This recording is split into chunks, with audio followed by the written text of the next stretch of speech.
I'm really lost. I can't find it anywhere. Wait, like, me neither. We need, like, a plan.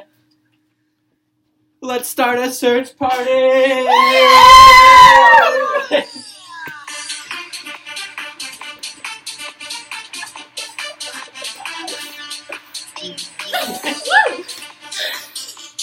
Okay.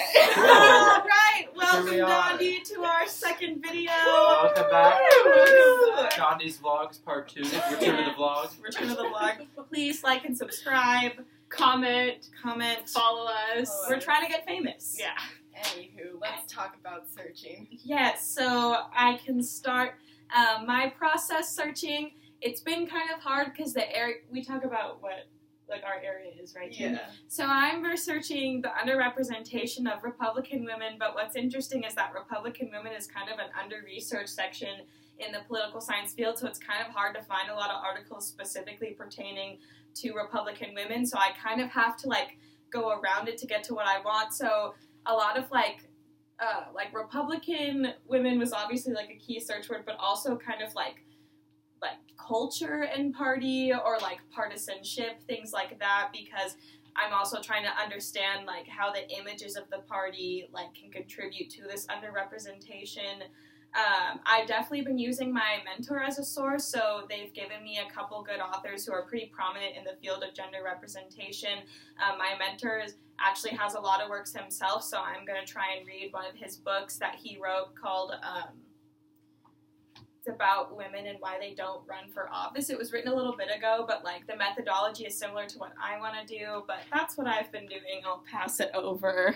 I can go next because, like, my project sort of is kind of similar to yours in that I'm basically looking at how the Catholic Church has weaponized abortion into the pro-life debate.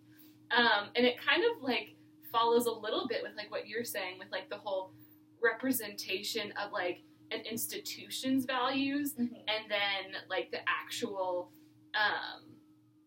like, physical on the ground, like, how that translates into real life. In conversations with my mentor, she was like, this is called liberation theology, right? And I was like, what is liberation theology? But basically, like, in my searching, I found this really great book about it. It's all about how, like, we can have a faith-based social movement and how social movements come from faith-based experiences. And I was really inspired to do this project based on, like, a blog post that I found, like, like a long time ago that kind of explained how, like, they articulated how I have felt about being a Catholic and also being, like, vehemently pro-choice. And I was like, it was such a cool experience to be like, okay, I'm not the only person who feels like this. And then obviously, like, using my key terms, I was thinking about, like, the history of how abortion came into the Catholic Church's, like, social teaching, because it hasn't been like that for a long time, which I was kind of surprised about. And I was looking at stuff like timelines and the Catholic Church and pro-life, and there's a lot of really interesting stuff out there. My topic doesn't have much to do with those things, but I've had some struggles doing searching on my own because I haven't quite narrowed down my topic because I haven't, like, committed to what my research question officially is yet. But in general, I'm trying to create a study that will analyze either the academic effects or the brain growth effects of meditation implemented into, like, elementary school curriculum. And there's a foundation started by Goldie Hawn, actually. Oh. Yeah, got some celeb names out there. It's called Mind Up, and it's used in a lot of, like, local elementary schools where they just teach them about the brain, like, very basic concepts. Teach them how their brain, like, actually learns information, and then teaches them how to, like, take care of their brain. So it's kind of like the idea of you're going to school for 8 hours, you need to, like, spend time, like, rehabilitating your brain along with, like, physical education. So it's kind of like along with physical education should come mental education. So I've been doing a lot of work looking at their results and their articles, and then similar to Riley and Claire, my mentor has been like insanely helpful, and I've gotten most of my sources from her because she's always wanted to do a project on this. So she just had like 25 articles and like 3 textbooks that she sent to me and was like, read them all, and I was like, whoa. So And you're like, okay. yeah. So I think my issue is going to be trying to like narrow down which ones are more specific for like my keywords, and especially having to do with like developing brains, because that's going to be a different type of psychological project. Cool. Yeah, I'm kind of in the same boat where my topic is not that narrowed down yet. I want to look at sort of what attributes of news articles makes them believable to the public. And one thing I've been doing is just looking at a lot of popular media on the topic, because obviously fake news is like a buzzword. So I've just been kind of reading popular media and trying to figure out exactly where I want to research. And in terms of actual academics, there's a ton of studies on media-related reports, especially on PsycInfo is the main database I've been using. And I've found a lot of experiments and a lot of just correlational studies. So I haven't really struggled that much. I'm just in the same boat where I think it'll be a little bit difficult to narrow down exactly what my research question is going to be. But I do think that the more research I do, the easier it'll be. Can I just say first that like we're all really cool and have like really cool. Sorry, Dondi. You got a cool group of kids on your We hand. have like really cool questions. Yeah, and I like was really excited by every option. I just like want to know all of like how everyone's research goes, because like this is so cool. And it's fun, like especially for me, because like my research isn't specifically like in my major, but it's something that I'm like super passionate about. So like that's really cool, and it's cool just like to get lots of different perspectives, you know.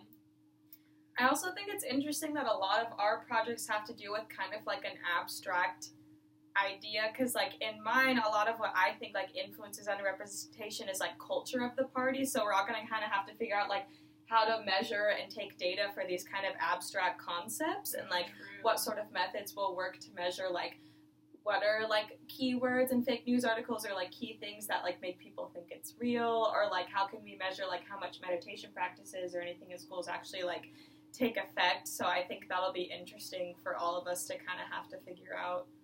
Yeah, I think for me, like searching on Google was really challenging. Even doing like Google Scholar and doing the keyword thing that we learned about through like the LibGuides was hard, because there's like so much information that isn't necessarily like particular to like development, like for meditation especially. So like that's why I want to do the research project, but it's also kind of hard to like find the findings that are actually like applicable to my study, Like sifting through. yeah. So mine has normally just been like a site hunt where I'll find like one good article and then I'll just like follow what they've cited.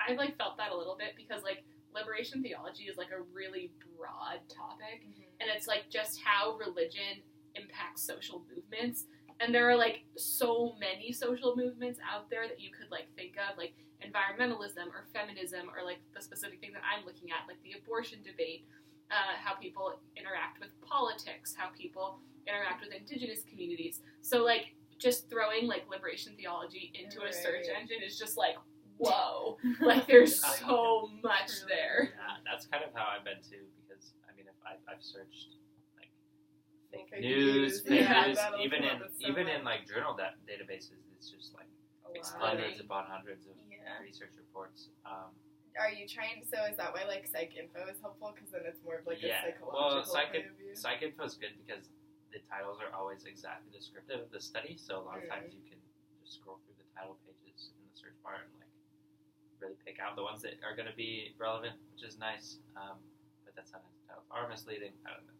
It's tough. It's tough times.